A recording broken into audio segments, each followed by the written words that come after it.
चुनाव आयोग ने भले ही मध्य प्रदेश में 27 सीटों पर होने वाले उपचुनाव की तारीखों की घोषणा नहीं की हो, लेकिन ग्वालियर अंचल में सियासी सरगर्मियां चरम पर है। सूबे के मुख्यमंत्री शिवराज सिंह चौहान और ज्योतिरादित्य सिंधिया के बाद अब कांग्रेस की तरफ से कमलनाथ का मेगा शो ग्वालियर में होने जा रहा है। सिंधिया के आरोपों का सिंधिया के गढ़ में ही जवाब देने कमलनाथ लक्ष्मीबाई की समाधि से सिंधिया को ललकारेंगे। 18 और 19 सितंबर को कैसा होगा ग्वालियर में ये चुनावी रण, देखते हैं इस रिपोर्ट में। कमलनाथ का यह रोड शो हवाई अड्डे से शुरू होगा। 11 किलोमीटर लंबा यह रोड शो ग्वालियर और ग्वालियर पूर्व विधानसभा के कई क्षेत्रों से गुजरेगा। अंत में रोड शो रानी लक्ष्मीबाई की समाधि पर जाकर समाप्त होगा, जहां महिला कांग्रेस की वीरांगनाएं कमलनाथ का स्वागत करेंगी।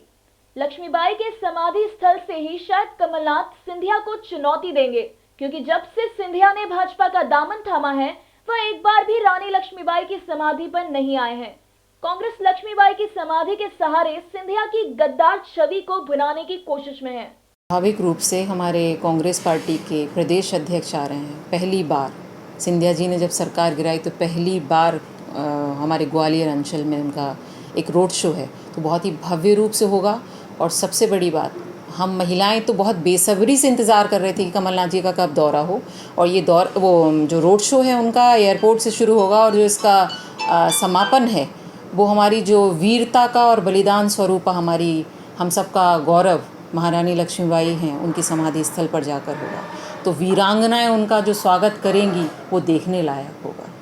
हम सब बहुत सारी वीरांगनाएं, नन्ही नन्ही वीरांगनाएं और बहुत सारी महिलाएं जिनके लिए एक बहुत गौरव की बात है, वहाँ पर उनके स्वागत के लिए हम लोग खड़े होंगे और भव्य स्वागत करेंगे। दरअसल कमलनाथ के ग्वालियर दौरे की तैयारियों को लेकर पार्टी कार्यालय में बैठक आयोजित की गई थी।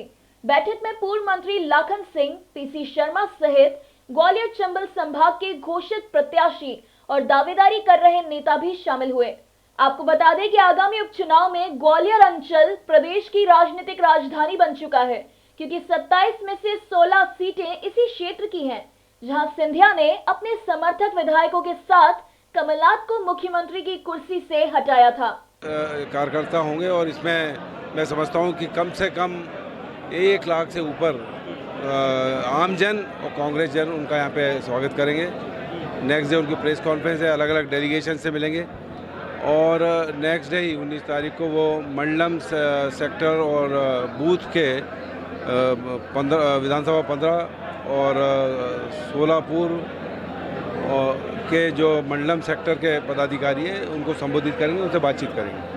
कल सिंधिया के लगातार एलिगेशन रहे हैं कि गद्दार तो आप लोग हैं, गद्दारी जनता से आपने की है, और आपके कैंडिडेट्स को लेकर भी उन्होंने सवाल खड़े। वो गद्दारी भी देख लो तो ये मार्च तक ये भी कांग्रेस में थे, लगातार शिवराज सिंह चौहान को गाली देते थे, नरेंद्र मोदी को गाली देते थे।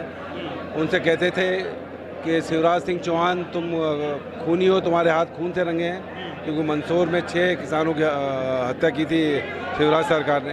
तो उस गद्दारी में भी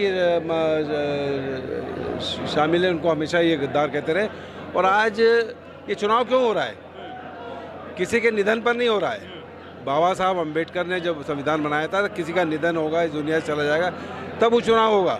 लेकिन सत्ता के लिए लोग 25 लोग गए, 35 करोड़ रुपए लेके गए, इसलिए गद्दार कहला रहे हैं, इसलिए गद्दार हैं वो। और गद्दारों की सज़ा वैसे तो मौत होती है, लेकिन इस चुनाव में इनका पॉलिटिकल मर्डर होगा, ये 25 लोगों का भी और सिंधिया जी का भी। एक सवाल, आखिरी सवाल है, ये जो 15 जो उम्मीदवारों के नाम की घोषणा हुई है, हाँ, इसे लेकर भी बड़ी चर्चा नहीं, है। कोई चर्चा नहीं है, ये बाहरी लोगों को मौका दिया गया है। कौन बाहरी लोग? कौन?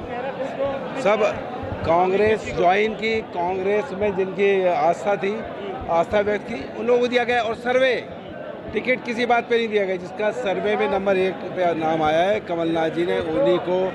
कमलनाथ के दौरे ने भाजपा खेमे की चिंताएं बढ़ा दी है। शायद यही कारण है कि भाजपा ने आनन फानन में युवा मोर्चा के माध्यम से झूठ बोले कौवा काटे अभियान कमलनाथ के दौरे के दौरान ही चलाने का फैसला लिया है। वहीं कमलनाथ के दौरे को लेकर कांग्रेस कार्यकर्ताओं में भारी उत्साह है।